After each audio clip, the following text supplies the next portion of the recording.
Hi, I'm John Green, and this is Crash Course European History. So there are many candidates for most important year in European history: 1492, when permanent links between Afro-Eurasia and the Americas first formed; 1688, when the Glorious Revolution gave Europe an example of constitutional governments; 1789, when the French Revolution directly challenged monarchy; 1992, when the European Union was founded. But you can sure make a case for 1848, when revolution swept across Europe in the wake of the upheavals and protests we saw in the last episode. People in cities were suffering from economic dislocation, many having come from farms where new machinery had made their labor unnecessary, and urban artisans were also under threat because industrialization was automating some of their jobs. Systems of government that had functioned effectively for agrarian subsistence economies were proving ineffective for this brave new world. In short, automation was changing work, and governments weren't functioning particularly well.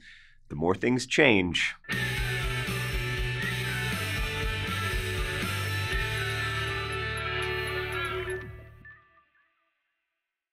By the end of 1848, France, the Austrian Empire, Denmark, Hungary, the Italian states, and elsewhere in Europe would be enmeshed in the greatest wave of revolutions Europe has ever seen. Many Europeans were experiencing the so-called Hungry 40s, caused once again by bad harvests, and especially in Ireland, the potato blight, a mold that devastated potato crops in Ireland and elsewhere in Europe. The problem was made worse by several aspects of what might be called economic modernity, that is, standardization, one-crop agriculture, and more efficient wholesaling of food. In terms of standardization and one-crop agriculture, traditionally, Peru had at least 4,000 or 5,000 types of potatoes, so if one type contracted a specific blight, there were still, several thousand other varieties that might be safe. But Europe, followed by the United States, was gradually turning toward farms that focused on a single crop, and often a single strain of a crop, for efficiency. Increasingly, imperialists forced this standardization and single crop farming on other parts of the world as well,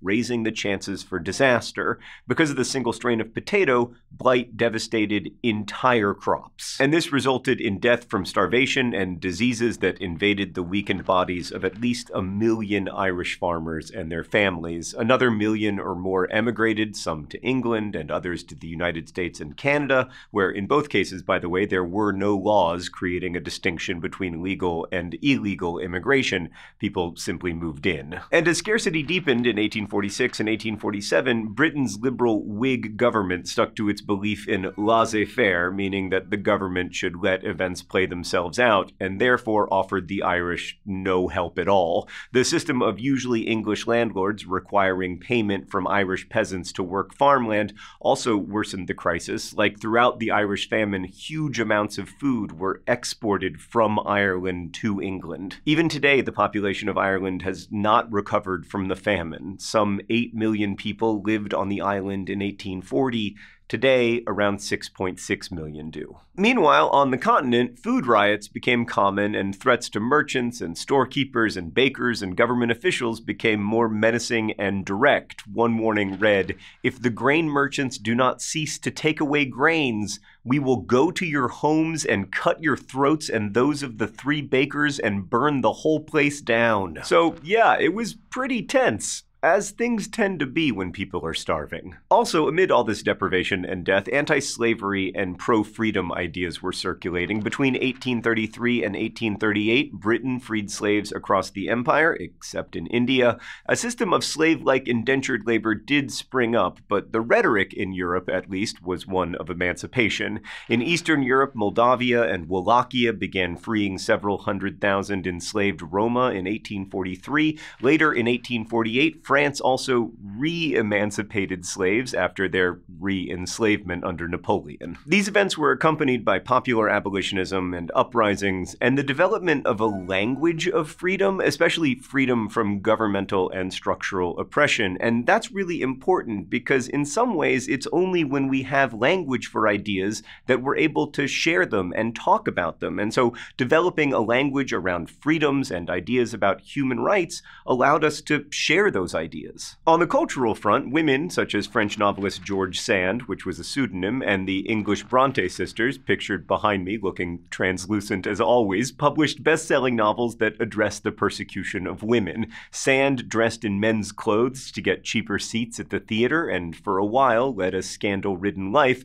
The Brontes did quite the opposite, but they still shocked people with their portrayal of women as mad or crazed in domestic confinement. Across Europe, women reformers actively addressed the disproportionate poverty of women, which intensified as price inflation for food made it harder to feed families during the Hungry 40s. Many working women also became more politically active, demonstrating in front of city halls because their meager salaries no longer sufficed to buy high-priced bread. Hey, so quick question about the Bronte sisters painting behind me. Who's the spectral figure in the middle who's been erased from the painting? Is that their weird brother who was an opiate addict? What was his name?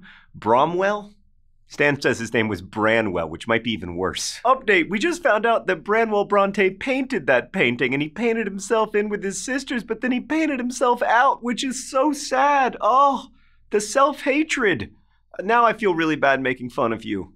Person who's been dead for 150 years. Okay, let's move on. So when we last visited Italy, there was no such thing as Italy. Its territory was parceled out among the Spanish Bourbons to the south, the Austrian Habsburgs to the north, and the papacy in the center among several other stakeholders. But when audiences at the operas of composer Giuseppe Verdi heard his rousing choruses celebrating freedom and triumph over adversity, they rose to their feet cheering and made Verdi a symbol of a unified Italy free from foreign domination. And in the fall of 1847, women in Messina, Sicily did more than cheer. They tore down royal insignia, and in January 1848, they took to the streets, beginning a brief revolution that took place in many parts of the peninsula. These women supported Giuseppe Mazzini, who wanted national unification and a republican form of government. Others favored a government headed by the Pope, and still others wanted a monarchy. In the end, this disunity allowed for the revolutions to be defeated, as Austrians, French, and other military forces were sent in to stop it. In fact, disunity of revolutions leading to failure will become something of a theme. Let's go to the thought bubble.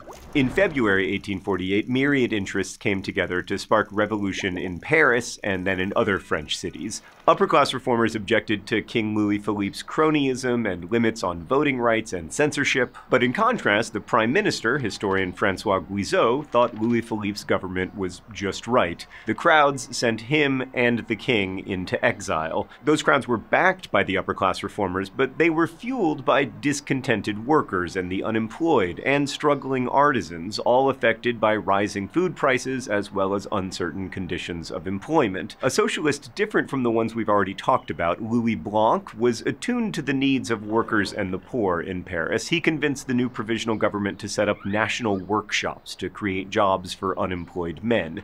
Women successfully demanded that workshops be established for them too, and unsuccessfully nominated George Sand, male by virtue of virility, female by divine intuition, as a representative to the National Assembly. As spring progressed, a new National Assembly, composed of less than 10% workers, shut down the workshops and formed a new national police force composed of men from the countryside who had little patience for city people and their city problems. In June, tens of thousands of workers rose up and fought the national police for several days until the bodies were piled high and the workers defeated. Now a republic, France had elections based on universal male suffrage, which the nephew of Napoleon, Louis Napoleon Bonaparte, won handily due to the support of peasants in the countryside, lest you think the urban-rural divide is anything new.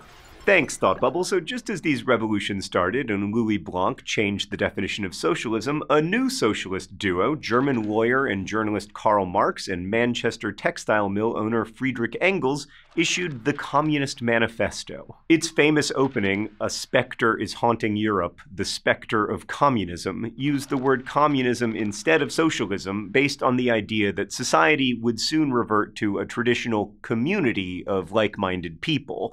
Marx and Engels believed that class struggle was going to erupt and wash away upper-class oppression, and that the proletariat would seize the means of production. That is, factories and land and everything else would be shared by everyone rather than owned by the few. And for the moment, that was pretty much it for Marxist socialism, but over the next half-century, it would of course take a firmer theoretical shape and then infuse workers' programs for change across the globe and become tremendously influential. And while initially few people paid attention to the Marxist ideas of class struggle, some kind of struggle was certainly happening. The revolutions erupting across Central and Eastern Europe featured, depending on who you were, calls for the creation of constitutionally directed government structures, an end to serf-like oppression and censorship, restoration of aristocratic privileges, and yes, even democracy. In short, people wanted more power, and also greater rights and protections for those rights. And of course, then as now, ideas were not limited by borders. Like, news of the revolution in France sent Berlin's activists into the streets, pushing for an array of changes, but mostly for the unification of the German states. King Frederick William IV, who was forced to witness the carnage on Berlin's streets, summoned a congress to meet at Frankfurt to plan for reform and unification. The meeting was dominated by the princes of several dozen individual states, and it progressed very slowly as the princes debated whether to include Austria in their unification project, until the Prussian king, on being offered the crown of a constitutional monarchy, refused to accept, quote, a crown from the gutter. So instead, he would get no crown at all, and the German states would remain disunited. Did the center of the world just open? Is there a gutter crown in there? I don't know if this gutter crown is for children or I just have an exceptionally large head, but regardless, if there is one lesson from 19th century Europe, it's that royals should take a gutter crown and be grateful for it. You know what's fun? Being the Queen of England or of the Netherlands. You know what's not fun? Being the King of Germany. Because there is no king. Okay, let's turn our attention to Poland. So already in 1846, Polish nationalists from the upper classes in the Galician city of Krakow hoped to lead a revolt against Austrian rule. But peasants in the region refused to join them because Austrian rule was the peasants' only hope for gaining freedom from the payments and service that they owed to aristocratic landowners. What's that? Stan says I have to take off the gutter crown. So we like to think of revolutions as being neatly for freedoms or against them, but here we have an example of it being much more complicated. Because like if you're in the upper classes in Poland or a working person in a city, freedom might look like freedom from Austrian oppression. But if you're a peasant, freedom looks like freedom from feudalism. So during that revolution, peasants rose up and slaughtered several thousand from the land-holding Polish nobility. You can certainly see how Marx came to believe that class struggle was inevitable. The same fragmentation appeared in March 1848 when an uprising broke out in cities across the Austrian Empire. Remember Prince Metternich, architect of conservative reforms in Central Europe? By 1848, he was so unpopular that disliking him managed to unite the disparate interests of various classes and ethnic identities in the empire. Middle-class reformers wanted constitutional rule, aristocrats wanted more power than they had with Metternich's imperial bureaucracy running things, workers wanted both political and economic reforms, and peasants, of course, wanted an end to the last oppressive vestiges of feudalism. And in the face of this ultimately temporary unity, Metternich fled the country in disguise. Later, Emperor Ferdinand stepped down in favor of his nephew, Francis Joseph, whose nephew Francis, or Franz Ferdinand, would go on to become a rather famous assassination victim. Good God, was there a rich person in Central Europe not named Frederick or Francis or William or Louis or William Louis or Frederick William or Francis Frederick William Louis? At any rate, with the common enemy of Metternich gone, the common purpose soon disappeared as well. Peasants across the empire were, as they had been in 1846, not terribly interested in the push for noble and middle-class rights.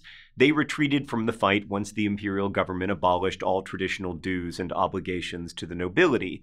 And as for the liberals and aristocrats in Austria and across most of Europe, they weren't thrilled with the idea of giving workers the right to vote. They believed that workers did not have a big picture perspective and instead were concerned with food and shelter and taxes. As one privileged Austrian deputy put it, we should prevent only those individuals from voting who live from a daily wage or who enjoy contributions from a charitable institution. In short, those who were not independent. And many singled out Jewish people as being especially unworthy of rights. And just as the revolutions of 1848 paved the way for both reforms and conflicts in the 20th century, this exclusion of Jewish people from political participation and legal protection of rights was a harbinger of things to come. Much of that anti-Semitism was focused in Eastern and Central Europe, but really it was everywhere. Ultimately, in Austria, as elsewhere, once the rebels were disunited, they were easier to defeat, and they were crushed in Vienna, Prague, and other cities. And then in 1849, Tsar Nicholas I sent 300,000 troops to finish off the Hungarians for his Austrian ally. Around 100,000 people were killed across the Austrian Empire in the revolutions of 1848, and thousands more were killed elsewhere, not to mention the destruction of property that accompanied what were often massacres. Guarantees of rights were also rolled back, and some participants were executed or imprisoned or sent into exile. And it's normal to wonder whether history is only the story of death and destruction, and whether the outcomes of these revolutions were worth it. But consider the Austrian peasants who demanded and ultimately received an end to centuries of serfdom. Imagine knowing that you and your children and your children's children will be forced to live on and work the same land, owing an endless debt to the same aristocratic family that you'll never be able to repay. Now imagine the end of that cycle. Imagine being part of the first generation of people in living memory who could leave. Was the revolution worth it? Perhaps for those families, it was. Thanks for watching. I'll see you next time. Crash Course is filmed here in the Jaden Smith Studios in Indianapolis. Thanks to all of our patrons for making this possible. We've got lots of crash courses: artificial intelligence, engineering, soft business skills. Thank you again for watching, and as they say in my hometown, don't forget to be awesome.